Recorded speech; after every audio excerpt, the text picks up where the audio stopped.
Hey everyone, happy September. I am here to talk about the tarot card of the month. So I'm starting this month. I'm going to pull a tarot card, one of the major arcana cards, or I might do the minor. I don't know. We'll see. For every month and base the theme of that month around the card. So for this month, I pulled the Strength card. Okay, there we go. I'm actually going to show you a couple different versions of the card. This is my one from the Tarot of the Divine.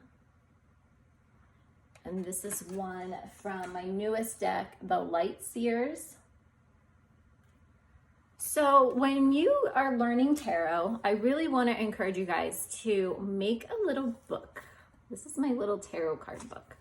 And what I did was I consulted various resources for the definitions of the card.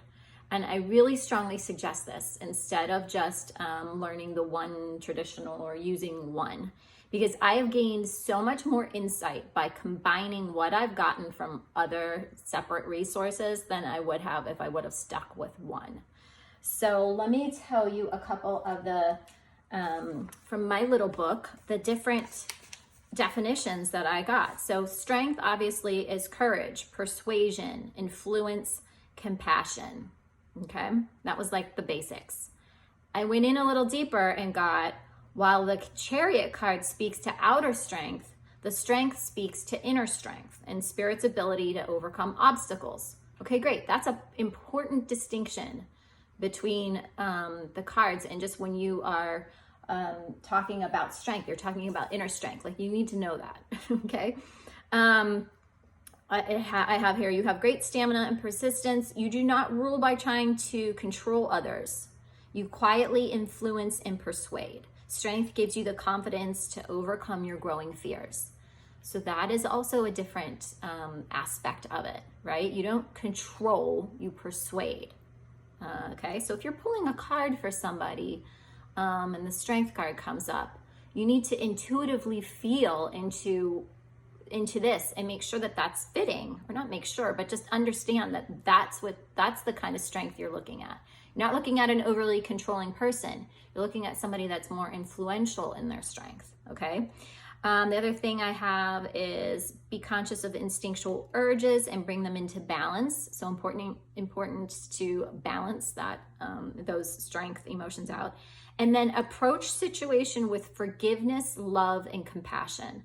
That's also an important part of the card. Okay, so that's the Strength card for this month. And that is why I'm doing the Crystal Grid class on courage and self-confidence. So we can manifest more of this inner strength in our life. So yeah, that's the card for the month. I suggest pulling cards, 3 cards daily for yourself. I do this as a practice to connect more and make sure that I'm getting all of the elements connected to the cards. So doing a monthly card pull, a daily card pull, a weekly card pull, it just makes you stronger. And using different decks, using your decks and reading the definitions of the cards that come with each deck, because some creators of the decks have different feelings about the cards that add more depth, and you can get a broader sense of it, or not broader, but just more. So I want to suggest doing that as well. So contemplate what this card might mean for you this month. Use your intuition to see if you feel anything that might be coming up around this card, and make notes of it, and then go back at the end of the month and look at what you predicted and see if those things came true, and journal about how they did or didn't. And it's all a part of the journey. So I'm excited to hear how this card plays out for you. See you soon.